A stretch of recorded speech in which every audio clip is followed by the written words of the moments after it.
nabuze papa nkiri mutoya fise imyaka 5 merci bisa nkuko papa wanje atawenzi alors narabona mama ingene urimo uraja mu maraya ma competition ya Miss nta bantu baza bakaguca intege barahari yo ni benshi baza bavuga gute rero icambere bavuga ati uyo kwanza nakwiriye uyo kwanza sinzi visage yiwe sinzi ko ndi mubi I don't know bavuga ati visage yiwe ni bibereye arirabura ni vyinshi abantu bavuga ubunya haro restaurant tojamo hariyo restaurant tojamo restaurant barurira 2000 nkayo oh ya ni bikunda ni guhera kuri 10000 kuduga kuri 5000 uramaze gutogwa rero hari ubu barutanguye kwimirirwa ubuja mu restaurant arenze ikindi kintu cyahindutse ni iki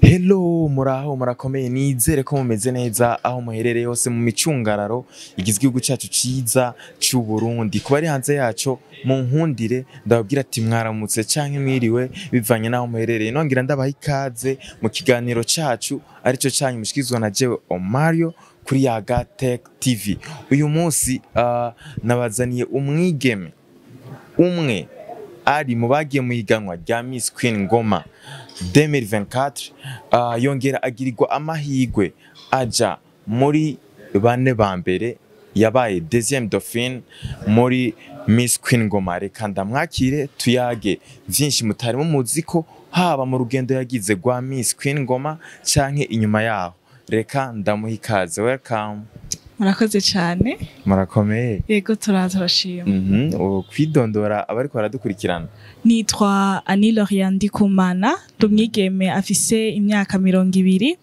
hama nkaba naragiriwe amahigwe yo kuba deuxième dauphine Miss Queen Ngoma 2024 murakoze bagutazira nde yo anazira Anlo kubereka ugatazirana je narakabonye ndatangara bon ni je nagitaziriye kuko ndumu entrepreneur ndumuntu akora utuntu twinshi hama camvuga ati nirya hezina no kwita entreprise yanje bica biba ngombwa yuko mfatanya n'amazina yanje abiri canitazira Anlo hariya nakandi naciye nshirako Anlo double hari umusirimu kweri ikintu je maze kubona muri wewe urifitiye confidence kuko umaze kuja mu mahiganwa menshi kandi amahiganwa atari umuntu wari wese apfa gutinyuka kuyajamo wo tubwira amahiganwa umaze kujamo kugira ngo baradukurikirana bayamenye namaze kuja muri higanwa rya Miss University Africa Burundi ryateguwe na nishira hamwe rijya gingenzi rya Dative na Rugori Group aho nashitse mu bafinaliste ariko sinagiriye amahigwe hacatogwa uwundi mugenzi wanje nsubira mu higanwa sinibaze yuko iryo ko nagiyemo rya Miss Burundi rya 2023 gusa sinashitse muri finale hama nsubira ndiyandikisha no mu higanwa rya Miss Queen Ngoma ariyo natowe comme deuxième dauphine tukiraho nyene izo confidence uzikura hehe izo confidence sinzi aho ndazikura ni ikintu kiri muri jewe hama ndabikunda ni ibintu nakunze kuva kera yego ni iki kintu gituma wumva ubikunze ikintu gituma numva ndabikunze no umugambi fise no umugambi nari mfise kuva kera navuga ati platform y'aba Miss ni izotuma ngera aho shaka nshoboye gufasha n'abandi yego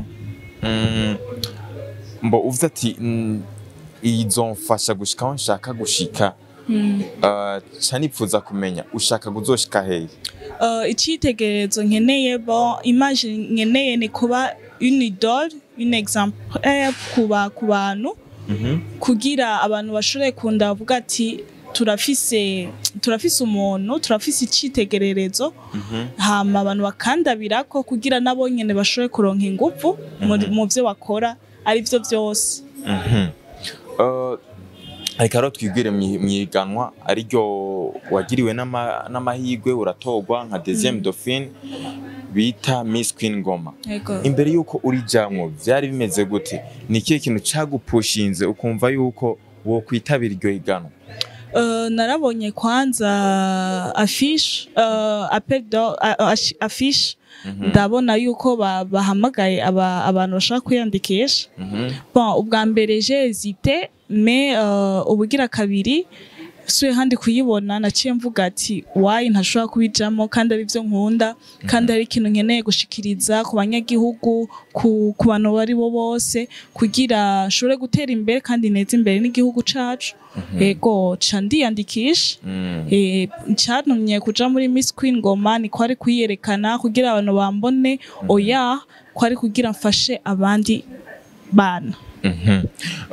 Amahiganwa ndi wari umaze kujamo novuga yuko utari bwabe successful. Ego ntiwimvisha yuko ni Miss Queen Ngoma bishobora kutagenda neza ngo pase?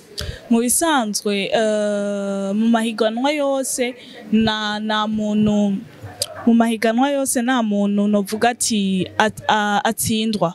Naho utaba watowe hari ikintu wunguka, hari ikintu uronka visibility, abantu barakumenya cyangwa ugasanga muri abo bantu baje kukuraba hadutsemo umuntu avuga ati nawe atotowe umugambi wiwe nawe ushimye. Alors niyo mpamvu bavuga ati que la plus chanceuse gagne.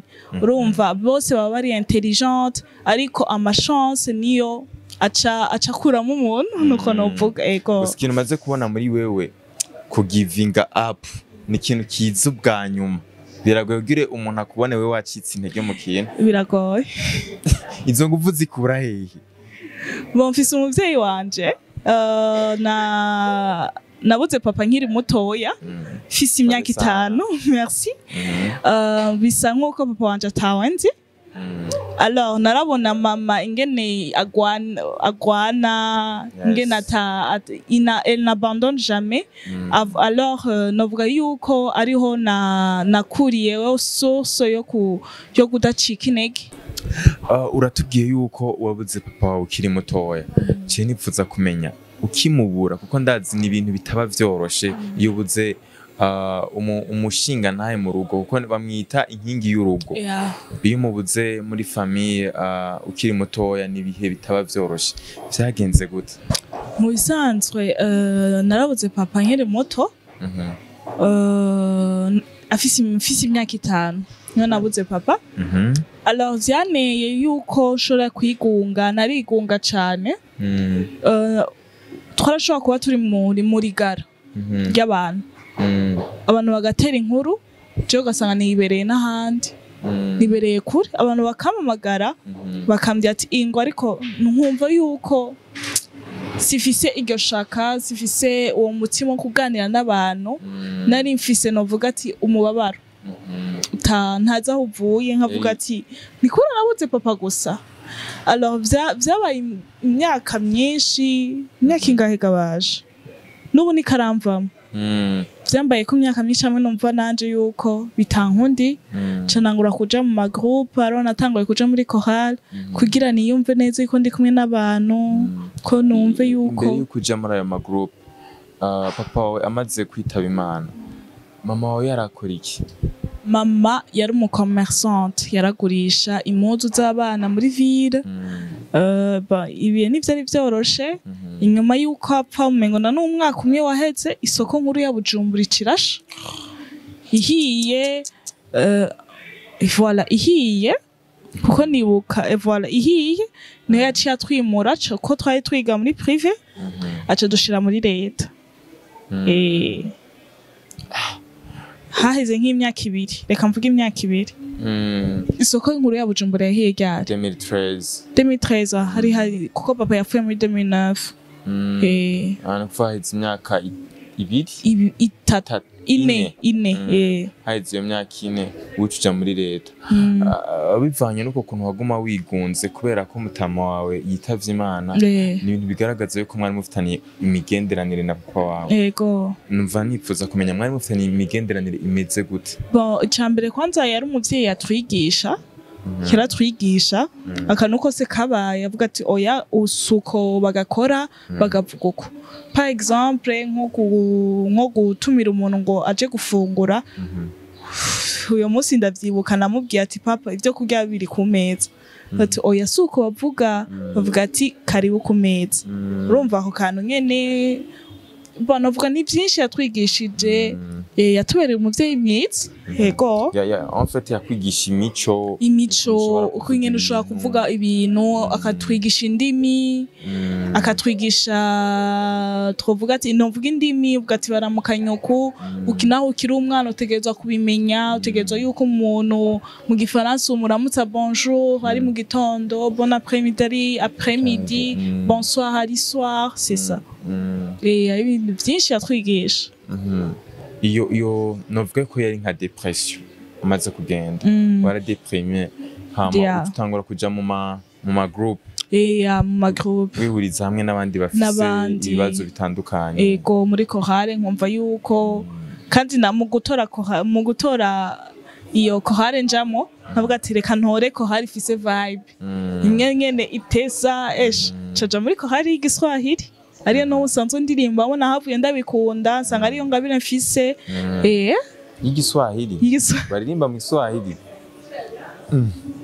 gute warumva Igiswahili ico gihe none yo ico gihe wanashima mama yumvise yuko uvuze Igiswahili yaca gukubita canka kagushwanira kuko ico gihe byasa yuko ngo Igiswahili kivuga abantu abana batagira indero iki alors ko atari byo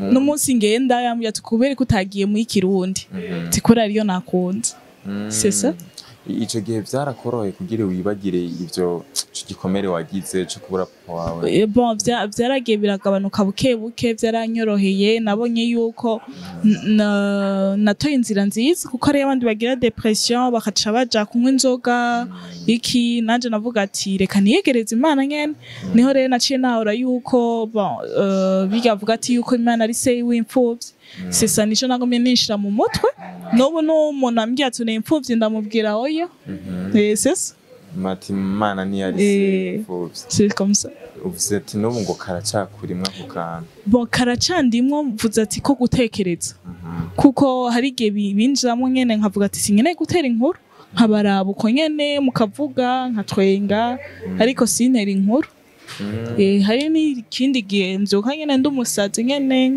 nkabatera inkuru kandi ako gutekereza kavuye igihe mutamagenda ego sino avayo ko agenda wari umuguruguru none umenga gusumenga ufite imyaka wari ufite nk'imyaka 8 5 c'est 20 ans akenshi umwana afite imyaka 5 hari gihe atamenya arabona ko hari ikintu cipashije gusa ntikimukomeretsa sana nk'umuntu akuze urazi impamvu vyabaye uko je nibaze yuko sinzi jewe n'ubu wombwira ati ngo papa wasa gute navyo nibuka ari ukuntu wibuka ibintu wibuka ariko uvuga ati image y'uyo muntu nayo nibuka nivyo rero biriko biramba nivyo nanje inzi ndibuka ama souvenir ariko sinibuke visage y'uyo muntu nuko uko nuvumenga mwari sumi urumva ikintu caje kumbabaza ati ninda zonyigisha ninda zora urumva nabona yuko ari umuvyeyi mwiza nabona avuga ati sinzi naho nayinkira umwana ariko urabona yuko ndavuga ati numuvyeyi mwiza umutama mu rugo ubu bibona yuko ariyo nkingi yego uri umwana ubona ati mutama aratashe atuzana imbombo azana gasasi karimo ibintu nibihe bitari vyoroshe ariko mbona umengane nibihe vyanagukomeje by the way vyatumye uba umukobwa ari fort c'est ça no wikino kimbabaje bon ndakikwereka ko cambabaje ariko nigishura gutuma ngo ubuzima bwanje bwononekara toya kibiga bihendera birengaye rero nibi ndabirengana c'est ça après yo kubura mutama nta kindi kintu kiraza yukomeretsa ku buryo bon ego naciye mbura na papi naciye mbura na papi aheruka gupfa n'indi mu wanyuma ngira ameze ishuri mu bisanzwe byase yuko ari we papa kuko twaciye tuja kuba iwe tuvuga ati ntitwobasiga ari bonyene mushaje uko reka tuzo turaza ibintu benkevyo sha tuja kuba kwa papi rero yaciye nawe nyene yitaba Imana ndavuga ati none Mana nari niteze yuko ari wazoseruka nka papa ngize diplome nawe nyene aciye apfa nawe nyene vyarambabaje ariko umunsi ndabimenya baje kuntora ku ishuri mbona mukuru wanje araje ndavuga ati habaye ikimuhira je ko batahora baza kuntora mu kwishuri mukuru wanje ambwiye ati genda ufate ishakoshi nagusabiye uruhusha ati okay hama dusohotse cambwiye ati rero mutama yapfuye ko twamwita harageze aho tumwita papa harageze aho tutamwita papi tumwita papa kuko niwe yarasigaye nk'umuvyeyi yatureze kuva muri 2000 je pense muri 2012 muri 2012 gushika ubu 2020 tari 21 twari dusanzwe tumwita papa bon ico gihe carahabaye mukuru wanje arambwiye ati rero mutama yapfuye bona arabaye shokera avuga ati wapi sindavyemera tugende cura muri bajaji mbona mutoyi wanje amarira nyene yarenze ca dushika rero kwa papi tubona neza bariko barasohora ibintu intebe ca mvuga ati vraiment ibintu nivyo ico nagize imbere yuko ndira ndavuga ati nashimiye Imana avuga ati navuga turakoze Mana kubona ibibaye ari ubugombe bwawe byarambabaje ariko ingene natanguje Imana ingene namaze kumenya Imana si nababaye gose kurusha uko nababaye kuri papa nahari we yandeze gose hamwe no kuba umukristo hari umubabaro umwe basi uvuga ati ni biri mu ntumbero y'Imana biri mu voilà ndi kumwe n'Imana bumva hari ikintu wishimikije voilà nubwo hoba hari umuntu yarafise akamaro mu buzima bwawe umubuze urumva ko ari kusigaranya Imana voilà kumva yuko tandukanye n'umuntu atamenye Imana kuko aba yumva umuntu agiye asigaye ari wenyene urimo uraja mu maraya ma competition ya Miss nta bantu baza bakaguca intege barahari yo ni benshi baza bavuga gute rero icambere bavuga ati uyo kwanza nakwiriye uyo kwanza sinzi visage yiwe sinzi ko ndi mubi I don't know bavuga ati visage yiwe ni bibereye arirabura ni vyinshi abantu bavuga ni vyinshi bakavuga mbe uzobishobora ningene usanzwe uri calme mu buzima sanzwe ndi calme urumva niba buri ico bakubwira mu message yose wumvise aguca intege ni irihe ryaje wumva riragukomerekeje iryaje ni ryo muri Miss University bivuga ati uyu mukobwa nabibereye na kare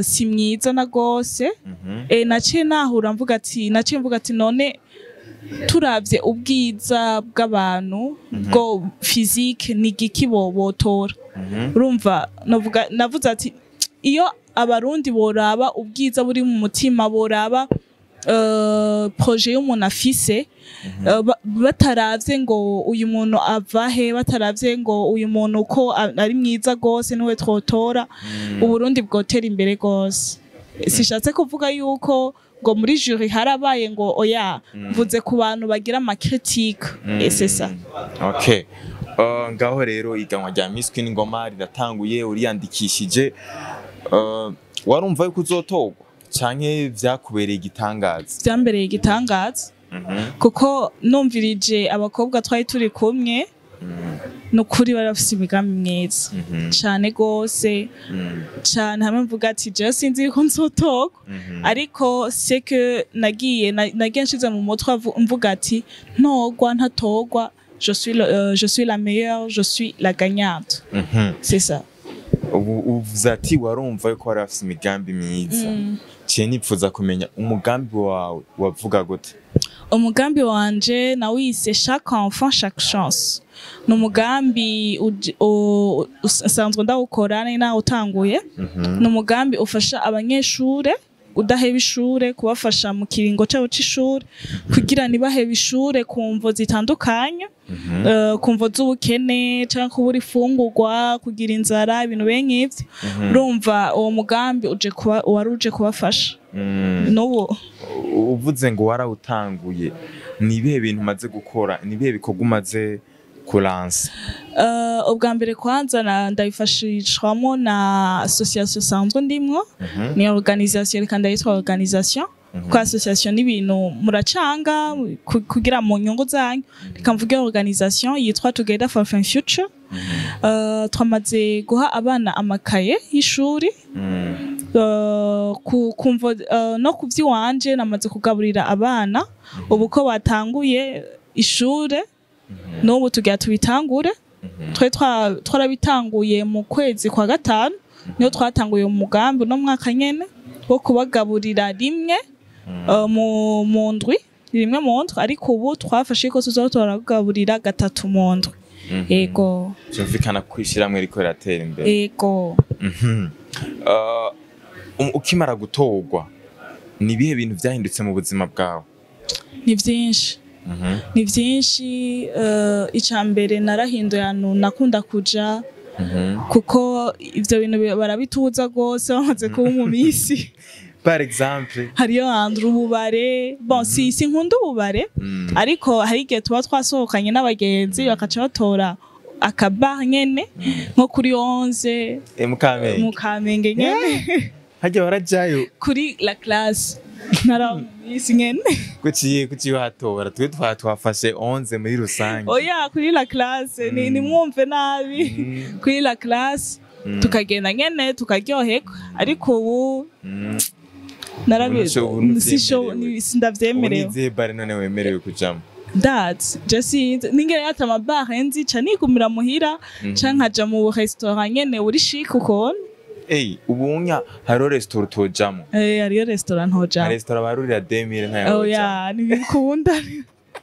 ni guhera kuri 10,000 kuduga kuri 5,000 ariko nizere ko facture ucibarungikira abo bantu bakujije kuja muri ayo restaurant akaba ari bo bayiriye abo bacavuga ati ninde yagutumye ahubwo jeyo none wicwe n'inzara oya nuko nyene bon biratuma kwanza muri zo endroit ziratuma uba develop ukuntu uhuriraho n'abantu nyene utaruzi ukaronka auto opportunity je nibaza yuko ari byo baba bashaka usokera ahantu hatagase ushobora n'abantu batagase bafise n'uburyo mugaca muyaga ariko uja muri ndagaswi n'umuhurira na muri ndagaswi nyene ntibasura bakakwanditsa ingeso zo muri ndagaswi ukacugumirayo kandi atari byo nitubagaye ariko nitubagaye nuko nyene dushaka nyene gutera imbere kugira namwe tubateze imbere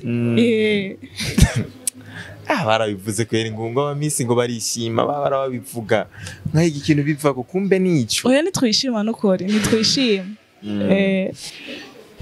uramaze gutorwa rero hari ubu barutanguye kwimirirwa ubuja mu restaurant arenze ikindi kintu cyahindutse ni iki ikintu cyahindutse nana kimwe sinahinduye abagenzi nagumye nduge nyene nta bindi aba make batangiye kwandikira ku muvuduko mwinshi jo bari basanzwe baninya kuva kera sinzi impamvu bari basanzwe baninya kuva kera bakunina baninya kuninya ego n'ubu rero baracagutinya je sinzi kweri nta message mbona nta message nta bonjour nta bonjour nukora ahubwo wamyozo muranyandika sindi gikoko oya we vya vrai abakobwa benshi yo mutowe mu misa make barabiruka bagasara sindavyibaza kweri oya ababeshi nukuri ndababeshere kubera sinzi ko ari kubera kuko moi j'avais l'habitude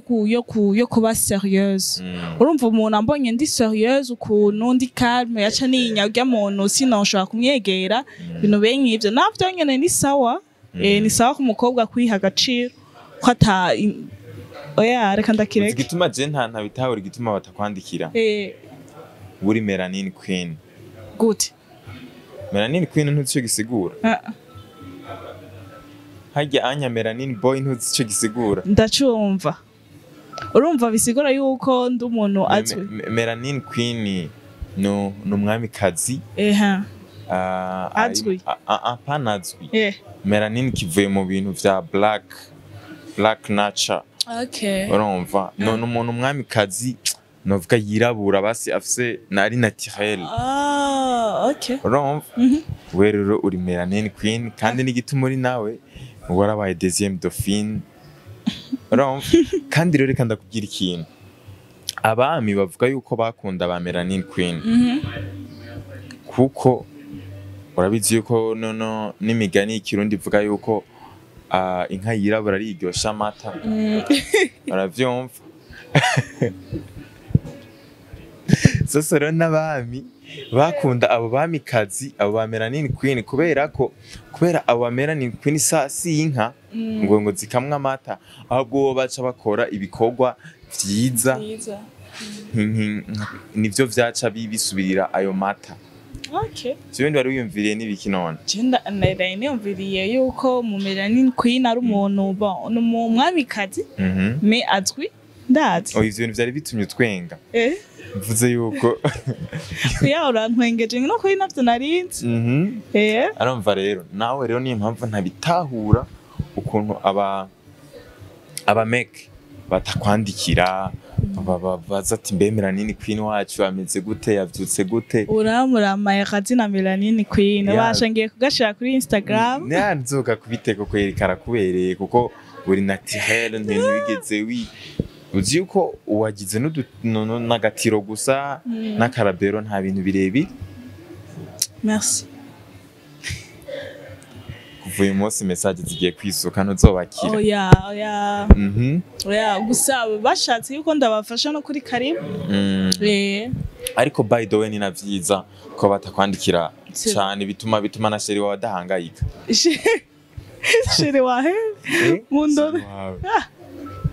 None sivyo? Yo muri no mwanya sindi dispo. Niwigumiraho uri. N'ubundi nivyo nturi dispo ku muntu wari wese. Uriho kipe na sheri wawe. Oya kudunuya nukuri nigumire ahari azondondera imyaka 2 iheze. Ngwiki aka kanyisemo kumwihakana imbere ya kamera. Yasi ndamwihakanye. Ndamwihakanye kubera ko inyuma y'imyaka 2 basi yuko ari uzomwerekana. Nzomwerekana. Oya simvuze ko nzomwerekana mvuze ati yuko muri no mwanya I'm not sindi responsable sindaba responsable ngo shobore gufata kuja muri relation sini haragera. Sisara mu myaka 2 ndabona ama responsabilité azoyagabanutse. Azoyagabanutse. Ko wibaza. Bon nuko nibaza cyangwa nzobona voilà reka ndabivuga ko nzobona amaze kuba mature cyane ku buryo nshobora no gutena relation.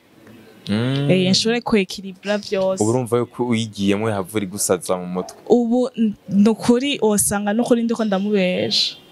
Yego. Inyama y'urukundo ntayo irakuza. Ntiranzamo. Kandi usanga abatipi birigo barakutira inbox bandika. N'abahari. Tisi usanga baninya niyo mpamvu navuze ati nukuri mwe murako. Nta mwanya ubaha. Umwanya wiki. Nimba bashaka ko musohoka. Ubwa mbere kwanza ndi umuntu adakunda gusohoka. Ubwa kabiri sinkunda ibirori. Alors umbye rero gusohoka nukuri ubunyisha. Ega gusohoka singoma ngo mugende mu kabara. Je sais. Ushaka gusohoka kugenda gusoma ibitabo. Voilà rero ibitabo aba nukuri abambwiye ikintu nkunda ko ndakunda gusoma ibitabo aho sawa ariko nta muntu nta murundi wiwacu kubya ngo uje gusohoka ngo point faible bakaba ari ngo barayumva mwumvise ikintu muzohera gusoma ibitabo n'icyo cyambere muzitwaza icya kabiri tubwiye indi point faible yawe icya kabiri ndazi umbye ati ngo tuje ahantu dusenge ndakunda ibintu byo gusenga ikindi cha nyuma umbye ati tuje kuraba impfuvyi mu ma orphelina aho sawa nukuri iyo ni point faible nukuri ibintu byo gusohoka wapi nukuri ndinze sohoka nukuri nja kumutoyi no nkunda gose kumutoyi ndakunda sinshobora kumara indwi ntagiye kumutoyi nukuri ni kumengura uracafise imico kama imico n'imigenzo vy'ikirundi umenga biracakurimwo ukuntu kuko ari uko narezwe wowe n'umunyagitega vya vrai nuko narezwe abanyagitega kumenga karanga akaranga sikirenga kweri nikirenga akaranga kweri. umenga kari muri aba abanyamwaro Oya Bururi abanyagitega turabanyakaranga kandi ingoma nihiva ingoma mu bisanzwe Oui. igitega tuvuga yuko ari mutima w'akaranga yego n'abanyamuji kumenga akaranga gafite abantu benshi usanga batari abasirimu gose gute bivana n'umuvyeyi mu bisanzwe umuvyeyi akureze no simvuge nabi gusa akureze mu mico novuga y'abazungu ukurura umuzungu ariko akureze mu mico y'ikirundi y'abarundikazi ingene abarundikazi bifata ukura ufise iyo mentalite yuko uri umurundikazi nawe wogenda hanze uguma uvuga ati je ndi umurundikazi ankosanga nkuvuga ivyo bintu vyose gucana imbabura ugasanga ni ngorane nta nivyo yo basha ahubwo karibu muhira nituzoza ufite amazi nguri kuza karibu muhira ndakurahiye jewe urukuru ukazonsanga muhira ngo nibebeje nk'uko zoca uvuga ati ibi vy'amatiro ntavyo nzobona yo no kwisiga isiga gake kabaho oya ariko n'ugushatsa regana birimwo gusa navyo nkunda kweri ubwa mbere natanguye kubikunda ariko benshi bacavuga ati wapi nibikubereye nanje nkavyibona ko biko bitambere ivyo bisize ubona kumenga ntibikubereye bambye nzo ndasigayo basibiki narisiga ibintu vyinshi kamana uvuze ko azoze inyuma y'imyaka 2 cyo nipfuza kumenya ex wawe umeruka kuvana ryari ex sha haracigi imyaka 3 2020 yego umuhoye iki sha reka tubivugire hano bibe prive nibisanzwe kibi nuko twomwerekana cyangwa kamutwereka oya reka bibe mwapfuye nibisanzwe reka bibe prive kubera iki kwese no bivugira reka nga anya kuri kamera uvuze ikintu cigisha uyundi ico nobwira gusa ico nobwira abakobwa cyangwa nabara abakobwa gusa cyangwa umuntu ari relation soit sérieux n'umuntu muri komi juste comme ça nico ubwira abakobwa nico nobwira abakobwa n'abahungu vikana yuko abakobwa n'abahungu nabivuze ku bakobwa vyumvikana ko utigeze uba sérieuse muri iyo relation oya nasaze rero atabaye sérieux bavuze abagabo navuze ati abantu bose bari muri relation nayo relation especially abakobwa especially abakobwa especially abahungu siko mube sérieux muri relation muri mwumva yuko mutari capable bireke kuko umwe yoba ari sérieux birabaje kubona umwe ari sérieux undi atari sérieux avuga ati hano kwinezereza sese nivyo navuga numbaze ibindi ndabibona wari icujije ingene wamutesheje umwanya oya reka tubireke uricuza yaragiye usigara urarira oya nukuri ibintu byose kugira bitwigisha amarira warize yakwigisha iki amarira narize ayaye maze kumuhemukira ukaca kumuhemukira je nta muntu nahemukiye bakibasa umwe muri mwebwe amaze guhemukira uyundi reka tuvuge uko amarira warize yakwigisha iki amarira yarize yuko yo kuba sérieux nivyo nanje byo byanyigishije none ni okay abantu bamenye kugira umuntu umenye yuko ari sérieux urabira kuki kwingena mu byo muvugana mu bisanzwe siko kugira umuntu uvuga ati uyu muntu ari sérieux nuko uba ufise ama principe ufise mu buzima bwawe iyo rero iyo ayakurikije nuvuga yuko ari sérieux atayakurikije nuvuga ati yuko atari sérieux c'est comme ça urumva biva ku muntu selon na principe yishiriye mu buzima bwewe ntushobora gushinga izo principe akazikurikiza ariko atari sérieux birakunda wewe rero ucubunya umunyabwenge principe zawe zimeze gute principe zanje icambere ni gukunda Imana ica kabiri kutandengera mu buzima ica gatatu ni kureka ko kumbwira ngo sinkore mu buzima kandi ari byo bintonze uvuze kutakurengera ushatse kuvuga iki kutandengera mvuze ati kutaja basi hejuru y'ama principe yanje kunkundisha ikintu ntashaka kunkundisha ikintu mbona yuko kishobora kunzanira ingaruka mbi nivyo kutandengera ni ikihe kintu yoba yarigeze kukubwira umusheri wawe ukumva ntigipasa ukacuvuga ati no iki kintu je kandabireke nabiretse uri kurigisha abantu ni vie privée gusa nabibabwiye iyo umukunzi wanyu uwo muri kumwe reka mvuga umukunzi nusohande kumbwira ngo vy'abakobwa umukunzi wawe akubwiye siko ikintu kitarico ikintu ubona yuko wowe kidapasa c'est vrai hariyo bavuga yuko muri relation kwitanga gukora naho ico kintu atacukunda mugenzi wawe gikunda gikora me uzi neza yuko co kugira ingaruka mbi gihebe mubwire neza nibikunda yanse yo murekare agende abahungu ni njojo abakobwa ni njojo gusa bose si bamwe ariko Imana yagutegurira arahari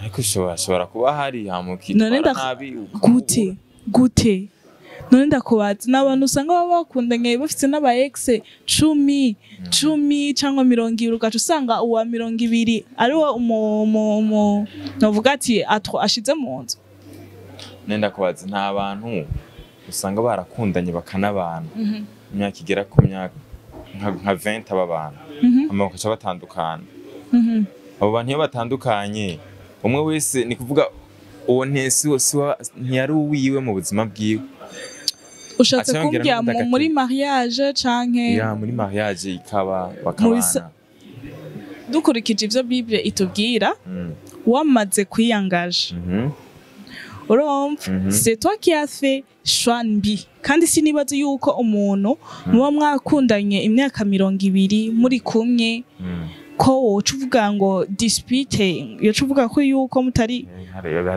hariyo babikora ariko murabe shwa niyo mpamvu bavuga ati kandi ukaca usanga abo bavanye kuri iyo myaka 20 aciye akundana n'uyundi kandi baciye bikundanira neza mu munyenga none wibaze yuko abazo bagishuhanye mu misi ya mbere mwaka wa mbere bakarambana gute imyaka 20 wibaze yuko bataba barambaye mbwira umuntu yamaze guheba umugore wiwe cyangwa bamaze kuvana n'umugore wiwe n'umukunzi wiwe bamaranye imyaka 20 akaca akundana n'uwundi bashobora kumarana imyaka 20 seki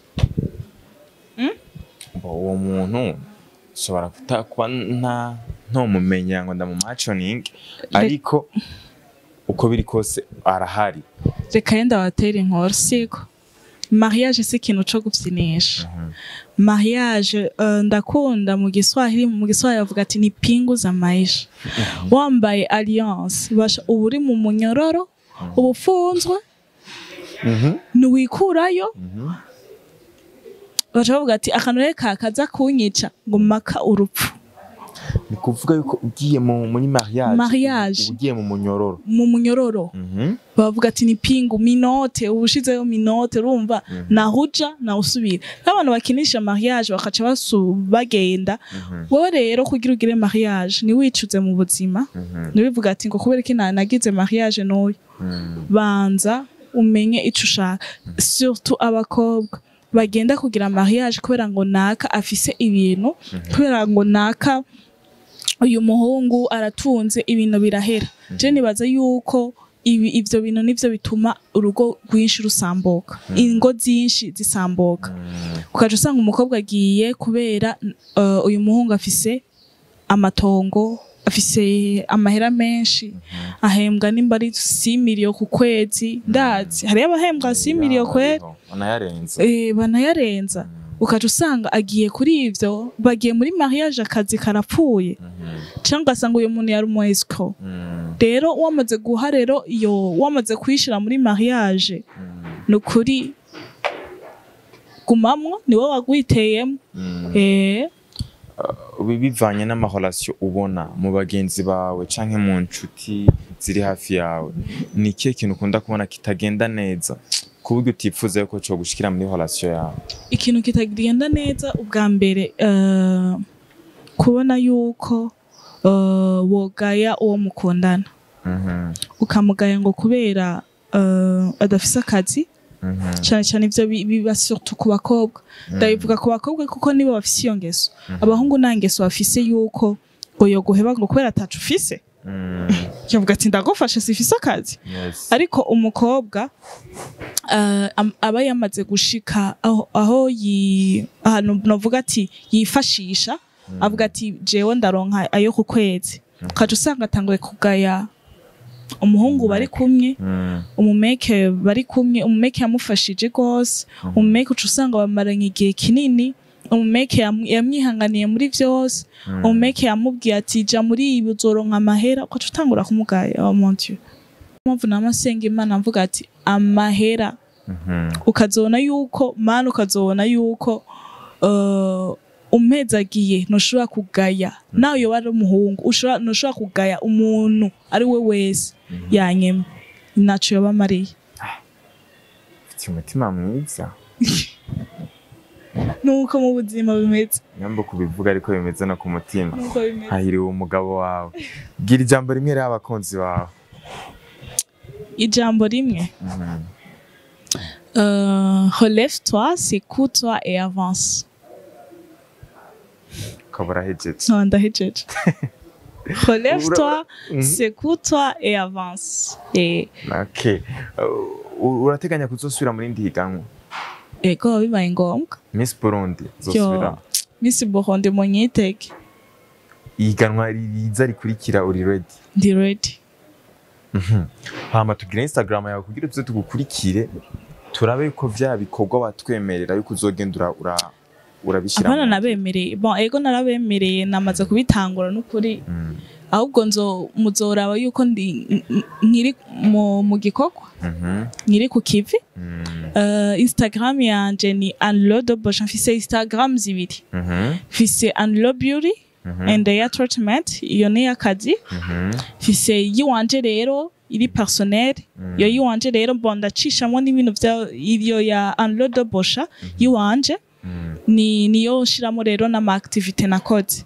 Ariko Anlo Beauty ni Instagram shiramo ibintu nakoze, ndi umu entrepreneur nabivuze, ibintu ndakora amavuta yo mu mishatsi, nka makiya abantu, nkagira les traitements zo mu mishatsi. Tubwire naho ukorera.